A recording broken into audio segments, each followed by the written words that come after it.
Okay, now we're going to go through problem 16 through 20. This is the last set of questions. So we have 2/2 minus 3/7. So first thing is to find a common denominator. So remember, a quick way is to multiply 2 times 7, which is 14. Okay, so to get from 7 to 14, we'll times by 2. So 3 times 2 is 6. 2 to get to 14 is times 7.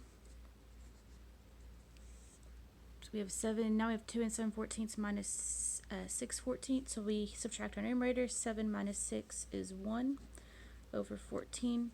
Nothing to subtract by 2. So we get 2 and 1/14, which is our answer. Okay, now number 17, we have -8 minus -24. So when we have a double sign, we're going to change to a positive. So now it reads -8 plus 24. So these are different signs. So we subtract 24 minus 8, which is 16. And then we ask ourselves which number is larger. 24 is larger. In front of that is a positive. So we get 16.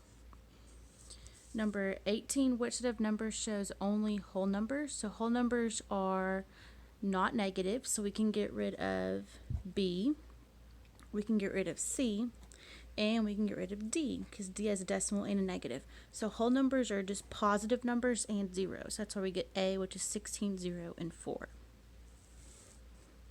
A set of numbers is shown below. Which numbers are considered integers? So let's look at this. So let's get rid of ones that are not integers first. We know 1/3 is not. Okay, and then square root of 9. So a square root means what number can we multiply to get 9? Well, it's going to be the same number. So what can I multiply? What times what equals 9? So we know it's 3. 3 times 3 is 9. So we ask ourselves, is 3 considered an integer? It is. So -88, negative numbers are integers. 0 is an integer, and 3 over 3 times or 3 square root of 3 square root of 9 is going to be 3. So all of the numbers are not, because we marked out 1. We said we had more than just -8, -88. Okay, A and B. You know there's 8%. We can't. 8% is not an integer, but it's not even listed, so we could get rid of that one automatically. So it has to be B. Okay, last question.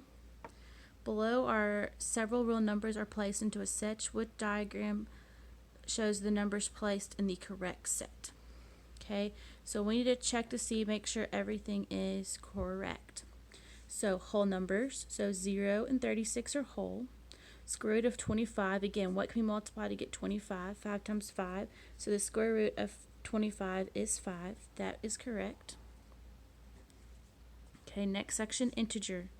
We have -12, that's an integer, but -1/4 is not an integer, so it can't be A.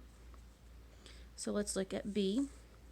36 is a whole number, 0 is a whole number, but 15% is not a whole number. So remember, to have a percent, you have to make it a decimal, and decimals are not whole numbers. So it can't be B.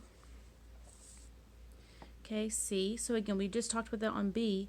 15% cannot be a whole number.